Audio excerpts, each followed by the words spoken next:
Movie के start होते ही हमें एड वॉरेन और लॉरेन वॉरेन दिखाए जाते हैं, जो कि एक कॉन्फ्रेंस में लोगों को अपनी अबनॉर्मल और सुपर नेचुरल एक्सपीरियंस के बारे में बता रही होती हैं। फिर नेक्स्ट सीन में दिखाया जाता है कि कैरोलिन पेरेन और रोजन पेरेन, जो कि अपने बच्चों के साथ एक घर में शिफ्ट हो रहे होते हैं। उनके सब बच्चे घर के अंदर चले जाते हैं, लेकिन उनका डॉग घर के अंदर नहीं जाना चाहता। वो काफी डरा हुआ होता है। इन लोगों की 5 बेटियां होती हैं, जिसमें एंड्रिया, नैन्सी, क्रिस्टाइन, सिंडी और अप्रैल होती हैं। अप्रैल को घर के पास एक बहुत बड़े ट्री के नीचे एक म्यूजिक टॉय मिलता है, जिसमें एक मिरर भी लगा होता है। बाकी लड़कियां घर के अंदर हाइड एंड क्लैप खेल रही होती हैं और अचानक उनसे लकड़ी का एक पाइन बोर्ड टूट जाता है और वो पाइन बोर्ड किसी डोर को छुपाने के लिए लगाया गया था। जब उनके फादर चेक करते हैं तो उसके पीछे उन्हें एक स्टोर रूम मिलता है। उस स्टोर रूम में काफी अंधेरा होता है और वहाँ पर उन्हें एक पियानो और काफी सारी पुरानी चीजें नजर आती हैं। उन लोगों का डॉग काफी परेशान होता है और मुसलसल भौंक रहा होता है। अगली सुबह कैरोलिन जब उठती है तब वो देखती है कि उसके पाँव पर जख्मों के निशान हैं और उनके घर की सारी घड़ियां 3:07 पर रुकी होती हैं और उनकी बेटी अप्रैल को उनका डॉग बाहर मरा हुआ मिलता है। इसके बाद अगला सीन हमें एड वॉरेन के घर पे गोस्ट म्यूजियम में दिखाया जाता है। वहाँ एड के साथ एक प्रेस रिपोर्टर भी होता है। वहाँ पर वॉरेन प्रेस रिपोर्टर को ये बता रहा होता है कि इस म्यूजियम में जितनी भी चीजें हैं वो सारी जिन्नात की भूतों की हैं या उन्हें जादू टोनों में इस्तेमाल किया गया है और ये गोस्ट महीने में एक मर्तबा यहाँ आके प्रेयर करते हैं। फिर एड उन्हें एक एनाबेल डॉल के बारे में बता रहे होते हैं। वो बताते हैं कि इस डॉल में एक बहुत बड़ी शैतानी ताकत जिसने इसे अपना सोर्स बनाया हुआ है। इसके बाद फिर हमें वो फार्म हाउस दिखाया जाता है, जहाँ पर जैसे ही 3:07 होते हैं घड़ी वहीं पर रुक जाती है और ठीक उसी वक्त बुरी चीजों का टाइम शुरू हो जाता है। फिर क्रिस्टीन जब अपने बेड पर सो रही होती है तब कोई जोर से उसका पाँव खींचता है और इसके साथ उसे बहुत गंदी स्मेल भी आती है। सिंडी को नींद में चलने की आदत होती है और वो नींद में चलते चलते एंड्रिया के रूम में चली जाती है और बहुत अजीब तरीके से अलमारी पर अपना सर मार रही होती है। अगले दिन सुबह को कैरोलिन की बॉडी पर एक और जख्म का निशान दिखाई देता है। रॉजर जब घर से बाहर जाता है तब वो देखता है कि ट्री के ऊपर एक कबूतर मर के नीचे गिरा है। ये देखकर वो काफी हैरान हो जाता है और जाहिर है ये बात उस चीज की तरफ इशारा कर रही थी कि वहाँ पे किसी शैतानी ताकत का कब्जा है। और घर पर अप्रैल और कैरोलिन अकेले होते हैं। तब अप्रैल किसी से बात कर रही होती है, लेकिन वहाँ पर कोई भी मौजूद नहीं होता। फिर अप्रैल कैरोलिन को हाइड एंड क्लैप खेलने का कहती है और कैरोलिन उसे ढूंढते हुए जब एंड्रिया के रूम में जाती है, वहाँ पर अलमारी खुद ब खुद खुल जाती है। अलमारी में से हाथ को कोई बाहर निकाल कर क्लैप करता है। ये देखकर कैरोलिन काफी शॉक तो हो जाती है, लेकिन वो इस बात पर ज्यादा ध्यान नहीं देती। इसके बाद फिर क्रिस्टीन का सोते हुए कोई पाँव खींचता है और इस बार पहले से ज्यादा जोर से कोई उसका पाँव खींच देता है और वो काफी डर जाती है। फिर वो नोटिस करती है कि दरवाजे के पीछे कोई खड़ा हुआ है जो उसे कह रहा है कि वो उसे और उसकी पूरी फैमिली को खत्म कर देगा। उसके साथ नैन्सी भी वहाँ पर होती है, लेकिन उसे कुछ भी नजर नहीं आता, लेकिन काफी बुरी स्मेल आ रही होती है। फिर सुबह क्रिस्टीन ये सब कुछ रॉजर और अपनी पूरी फैमिली को भी बताती है। कैरोलिन को दिखाया जाता है और अब उसकी बॉडी पर कई जगह पर जख्मों के निशान होते हैं। तभी उसे बच्चों के खेलने की आवाजें आती हैं। तब वो उन्हें चेक करती है, लेकिन सब बच्चे अपने रूम्स में सोए होते हैं। फिर अचानक से वहाँ पर एक अजीब चीज होना शुरू हो जाती है। घर के सारे फोटो फ्रेम्स खुद ब खुद नीचे गिर जाते हैं और सब के सब टूट जाते हैं। इसके साथ ही कैरोलिन को एक लड़की की आवाज आती है। वो उसकी आवाज को फॉलो करती है। जब वो बेसमेंट के पास पहुंचती है तब खुद ब खुद बेसमेंट का डोर ओपन हो जाता है। कैरोलिन बेसमेंट में जाकर जब वहाँ से भागने की कोशिश करती है तब उसके डोर खुद ब खुद बंद हो जाते हैं। कैरोलिन सीढ़ियों से नीचे गिर जाती है। तभी उसकी तरफ कोई एक बॉल फेंकता है। कैरोलिन फिर से भागने की कोशिश करती है, लेकिन अब वहाँ पर काफी अंधेरा हो जाता है। फिर कैरोलिन माचिस की तीली जलाकर वहाँ देखती है तब पीछे से कोई लड़की उसे डरा रही होती है और साथ साथ क्लैप कर रही होती है। कैरोलिन वहीं फंस जाती है और सिंडी एंड्रिया के रूम में पहुंचकर फिर से अलमारी पर अपना सर पटक रही होती है। एंड्रिया ये देखकर सिंडी को अपने साथ सुला लेती है। तभी अचानक से उस अलमारी का डोर खुद ब खुद ओपन हो जाता है। एंड्रिया उस अलमारी को खोलकर चेक करती है, तब उस अलमारी के ऊपर एक औरत का गोश्त बैठा होता है जो उस पर अटैक कर देता है। फौरन रॉजर वहाँ पर पहुंच जाता है। तब वो सुनता है कि हर तरफ से किसी के चीखने चिल्लाने की आवाजें आ रही हैं। सबसे पहले वो बेसमेंट का दरवाजा खोलता है और कैरोलिन को वहाँ से निकालता है। वो दोनों बेसमेंट से बाहर आके ऊपर जाते हैं और अपने सब बच्चों को एक जगह इकट्ठा कर लेते हैं। अब वो काफी डर चुके होते हैं। फिर नेक्स्ट सीन में एक यूनिवर्सिटी दिखाई जाती है जहाँ पर एड वॉरेन सुपर नेचुरल चीजों के बारे में लेक्चर दे रही होती है और उन्हीं ऑडियंस में कैरोलिन भी सुन रही होती है। लेक्चर की खत्म होते ही कैरोलिन एड वॉरेन और लॉरेन वॉरेन के पास जाती है और उन्हें रिक्वेस्ट करती है कि वो उनके घर पर आए, जिस पर एड और लॉरेन उनके घर चले जाते हैं। तब कैरोलिन और रोजर उन्हें सारा माजरा बताते हैं कि हालात दिन ब दिन बिगड़ते जा रहे हैं। वो बताते हैं घर में गंदी स्मेल आती है, रात में 3 दफा दरवाजा नॉक होता है और सुबह होकर बंद हो जाता है, और जो भी बर्ड उनके घर पे आकर बैठता है सुबह उनके गार्डन में मरा हुआ मिलता है। घर की सारी घड़ियां 3:07 पर रुक जाती है। उनके जवाब में एड उन्हें बताता है कि ये सब कुछ वहाँ पर शैतान होने की तरफ इशारा कर रहे हैं। इसके बाद वो लोग बेसमेंट में जाते हैं और वहाँ पर जाकर लॉरेन समझ जाती है कि यहाँ पर कुछ अच्छा नहीं हुआ और उसी जगह पर काफी बुरे हालात हो चुके होते हैं। एड उस घर में होने वाले सारे इंसिडेंट्स का कैरोलिन से पूछते हैं और उन सब बातों को रिकॉर्ड कर लेते हैं। दूसरी तरफ लॉरेन अप्रैल से उसकी एक फ्रेंड के बारे में पूछ रही होती है, जिस पर अप्रैल उसे वो म्यूजिक टॉय दे देती है। जब लॉरेन उस म्यूजिक को प्ले करती है तब वो देखती है कि उसके मिरर में एक छोटे बच्चे की सोल है और वो उसी बच्ची रोरे की होती है, जिसके बारे में अभी वो अप्रैल से पूछ चुकी होती है। वो लोग फिर उस दरख्त की तरफ जाते हैं जहाँ पर उन्हें ये म्यूजिक टॉय मिला था। तभी लॉरेन वहाँ पर उस गोस्ट को देखती है जो इस फैमिली को परेशान कर रहा था। फिर लॉरेन कैरोलिन और रोजर को ये बताती है कि इस घर में एक बहुत बड़े शैतान का कब्जा है और जब वो यहाँ पर आई थी तभी उसने उनको देख लिया था और ये एक काले शैतान की रूह है जो बड़ी ताकतवर है। वो उन्हें बताती है कि उसने कैरोलिन, रोजर और उनके बच्चों के पीछे भी इसके साई को देखा था। उस गोस्ट की परछाई उनके साथ है और वो ही उन्हें परेशान कर रही है और यहाँ तक वो उनके पीछे लग गई हैं कि अगर वो ये घर छोड़कर यहाँ से चले भी जाएं तब भी वो इनका पीछा नहीं छोड़ेगी। तब एड उन्हें बताते हैं कि उन्हें यहाँ पर एक्सोर्सिज्म करना है, जिसके लिए उन्हें चर्च से इजाजत लेनी पड़ेगी, जिसके लिए पहले तो उन लोगों ने चर्च वालों को सबूत देना है, तभी वो लोग इन्हें अलाउ करेंगे। लॉरेन उन्हें बताती है कि यहाँ पर बहुत सारे असेब हैं और सबसे बुरा एक साया है जिसके दिल में शदीद नफरत भरी हुई है। और रात को एड जब उस रिकॉर्डर को प्ले करता है तब उसे सिर्फ अपनी आवाज आती है, उसमें कैरोलिन और रोजर की कोई रिकॉर्डिंग प्ले नहीं होती। और लॉरेन एड को इस जगह की हिस्ट्री के बारे में बताती है कि एक आदमी ने यहाँ पर एक फार्म हाउस बनाया था। उस आदमी ने एक औरत के साथ शादी की थी जो काले जादू पर बहुत यकीन करती थी, यहाँ तक कि वो खुद भी काला जादू करती थी और वो शैतान को मानने वाली थी। उस औरत का नाम बादशिबा था और बादशिबा ने अपने 7 दिन के बच्चे को जलाकर उसकी कुर्बानी दे दी थी और जब ऐसा करता उसके हस्बैंड ने उसे देख लिया था तब वो भागकर बाहर आई और एक दरख्त पे चढ़ के उसने सुसाइड कर ली और खुद को फांसी दे दी।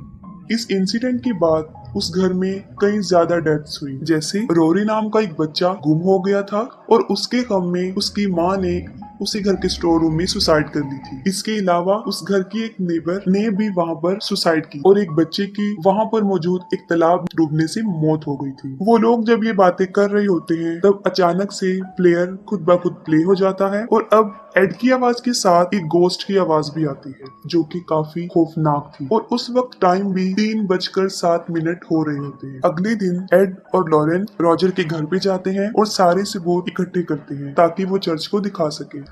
इस काम को करने के लिए एक पुलिस ऑफिसर उनकी मदद करता है और उसके साथ एक लड़का ब्रैड भी। वो लोग इस घर के चारों तरफ कैमरास और वॉइस रिकॉर्डर लगा देते हैं और अंदर लॉरेन, कैरोलिन और उसकी फैमिली की एक पिक्चर को देखती है और अपनी पावर से वो ये समझ जाती है कि ये मोमेंट जब उन्होंने ये पिक्चर कैप्चर की थी उनके लिए सबसे खास था। एड सारे रूम्स में होली वाटर को छिड़कता है ताकि अगर वहाँ पे कोई शैतानी पावर हो तो उन्हें इससे तकलीफ पहुंचे और उसकी हरकत से ये लोग उसे रिकॉर्ड कर सके। अचानक से बेसमेंट का डोर ओपन हो जाता है और एड और लॉरेन वहाँ पर चले जाते हैं, लेकिन वहाँ उन्हें कुछ नजर नहीं आता। लेकिन जब वो वहाँ से बाहर आने की कोशिश करते हैं तब डोर अपने आप बंद हो जाता है। उस रात वहाँ पर उन्हें कुछ भी सबूत नहीं मिलता, ना ही कुछ वहाँ होता है और अगली सुबह वो सब लोग खुशी खुशी ब्रेकफास्ट कर रहे होते हैं। एड कैरोलिन को कहता है कि तुम रेस्ट कर लो, मैं और लॉरेन सब संभाल लेंगे। फिर जब लॉरेन कपड़ों को सुखा रही होती है तब वो देखती है कि बादशिबा उस कपड़े की पीछे वाली साइड पर खड़ी है और अचानक से वो कपड़ा उड़कर कैरोलिन के बेडरूम की खिड़की पर जाकर चिपक जाता है और जैसे ही विंडो से कपड़ा हटता है लॉरेन को वहाँ पर बादशिबा की रूह नजर आती है। इससे पहले कि लॉरेन कैरोलिन के पास पहुँचती, बादशिबा उसको पोजेस कर लेती है और अब वहाँ पर पर शैतानी लम्हे शुरू हो जाते हैं और ये इविल सोल्स काफी भयानक होती हैं। सबसे पहले पुलिस ऑफिसर ब्रैड को एक लड़की की आवाज आती है और उसे फौरन उस नौकरानी जिसने सुसाइड की थी उसका गोश्त नजर आता है और वो पुलिस ऑफिसर को काफी डरा देती है। फिर नैन्सी नींद में चलते हुए एंड्रिया के रूम में चली जाती है। इसके साथ ही उस रूम का डोर लॉक हो जाता है। जब नैन्सी नींद में चल रही होती है तब सारे कैमरास उसकी फोटो कैप्चर कर लेते हैं, जिससे ये साफ जाहिर था कि वहाँ पर नैन्सी के अलावा भी कोई मौजूद है। और जब नैन्सी रूम में होती है तब उसे एक बच्चे की आवाज आती है जो उसे कह रहा होता है कि वो छुप जाए। सब लोग उसी रूम की तरफ भागते हैं, लेकिन ना तो उन्हें वहाँ वो बच्चा नजर आता है और ना ही नैन्सी। एड उसे टॉर्च लाइट की मदद से ढूंढ रहा होता है। तब वो देखता है कि नैन्सी दो दीवारों के बीच एक खाली जगह है, वो वहाँ पर है। अप्रैल लॉरेन को बताती है कि जब भी रोरी डरा हुआ होता है वो उसी जगह पर जाकर छुपता है, जिस पर लॉरेन फौरन उस जगह पर पहुंच जाती है। वहाँ पर उसे बच्चे के टॉयज नजर आते हैं और म्यूजिक प्ले की जगह भी, और वहाँ पर उसे वो रस्सी भी मिल जाती है जिससे बादशिबा ने सुसाइड किया था। अचानक से वहाँ पर एक लकड़ी टूट जाती है और लॉरेन वहाँ से गिर जाती है और एक स्टोर रूम में आ जाती है। वहाँ पर लॉरेन उस म्यूजिक के गिलास में देखती है, तब उसे रोरी की मदर की सोल नजर आती है जो कि बुरी तरह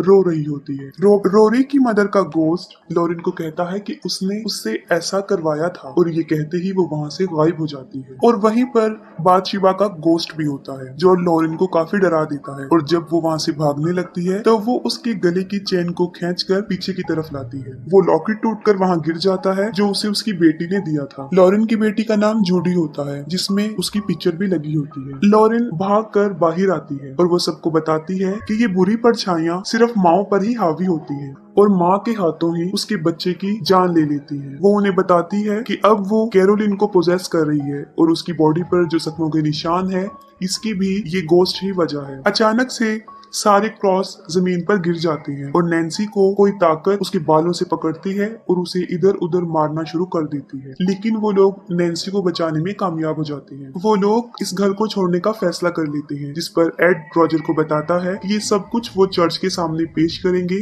और फिर इस घर का एग्जोर्सिज्म करेंगे। इसी दौरान लॉरेन को अपनी बेटी जूडी की आवाज आती है और वो देखती है कि तालाब में उसकी डेड बॉडी है। ये देखकर लॉरेन काफी डर जाती है। वो अपनी बेटी के लिए काफी परेशान हो जाती है और एड को भी इस बारे में बताती है कि ये हमारे लिए भी एक इशारा है। अगले दिन लॉरेन और एड फादर को उस घर में होने वाले वाकयात के बारे में बताते हैं और सारे सबूत भी दिखाते हैं, और उनके पास वो पिक्चर भी होती है जब नैन्सी नींद में चल रही होती है और उस वक्त वहाँ पर नैन्सी के साथ रोरी की सॉल भी खड़ी होती है, जिसके लिए फादर उन्हें ये कहते हैं कि एग्जॉर्सिज्म के लिए उन लोगों को मजीद आगे से परमिशन लेनी होगी क्योंकि ये लोग कैथलिक नहीं है। फिर हमें लॉरेन एड की बेटी जोडी दिखाई जाती है और वो बादशिबा का गोस्ट उसके लॉकेट के जरिए उस बच्ची के पास पहुंच जाता है। तभी वो जूडी का पाँव खींचती है जिससे वो जाग जाती है और काफी डर जाती है और अपने मदर और फादर को ढूंढते हुए अपने रूम से बाहर आ जाती है। और यहाँ पर हम ये भी देखते हैं कि उनके उस गोस्ट म्यूजियम में वो अनाबेल डॉल नहीं है, जिससे जूडी काफी डर जाती है। और उसी वक्त वहाँ पर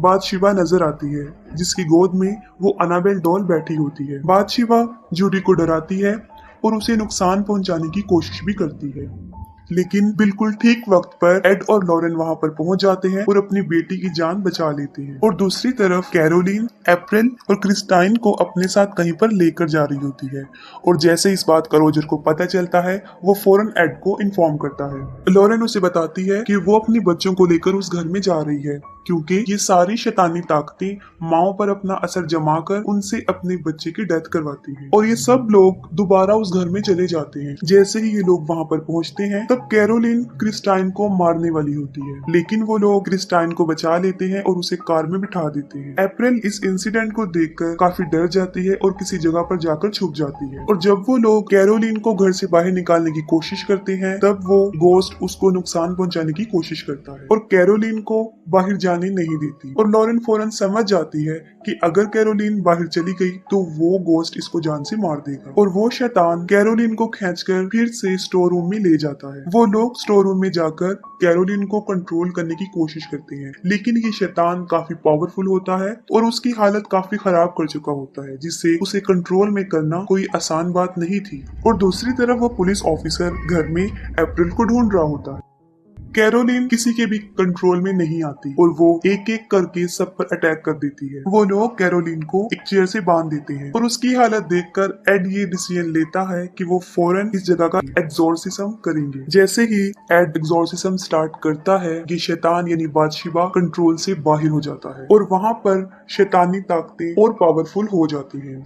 लेकिन एड नहीं रुकता और वो एग्जॉर्सिज्म के वर्ड्स को मुसलसल बोलता रहता है और फिर हमें एक अजीब मंजर दिखाया जाता है कि वो शैतान एग्जॉर्सिज्म को रोकने के लिए उस चेयर को हवा में उछाल देता है और साथ ही उस कुर्सी को नीचे गिरा कर उस कुर्सी को भी तोड़ देता है और इससे कैरोलिन की सारी रस्सियां खुल जाती हैं और वो एड को मुख्तलिफ तरीकों से मारने की कोशिश करती है। और उसी दौरान थॉमस को भी अप्रैल मिल जाती है और जैसे ही कैरोलिन को पता चलता है कि अप्रैल कहाँ पर छुपी हुई है, वो उसे मारने के लिए उसकी तरफ बढ़ती है। लेकिन इससे पहले कि कैरोलिन उसे मारती, एड वहां पर पहुंचकर एग्जॉर्सिज्म कंप्लीट करता है और एड बादशिबा को कसम देता है जिससे वो मानती है कि वो वहां से वापस चली जाए। लेकिन अभी भी वो शैतान कैरोलिन पर हावी होता है और तब लॉरेन और रॉजर उसकी मदद करते हैं। वो लोग कैरोलिन को उसकी फैमिली और उसकी बच्चों की यादों के सहारे उसे पावरफुल बनाते हैं ताकि वो इस गोस्ट का मुकाबला करे। और एट लास्ट कैरोलिन की फैमिली और उसके बच्चों का प्यार उसके लिए जीत जाता है और वो शैतानी गोस्ट कैरोलिन को मजबूरन छोड़कर वहां से चला जाता है और कैरोलिन भी अपनी नॉर्मल हालत में वापिस आ जाती है। वो लोग फिर से अपनी जिंदगी हंसी खुशी गुजारने लगते हैं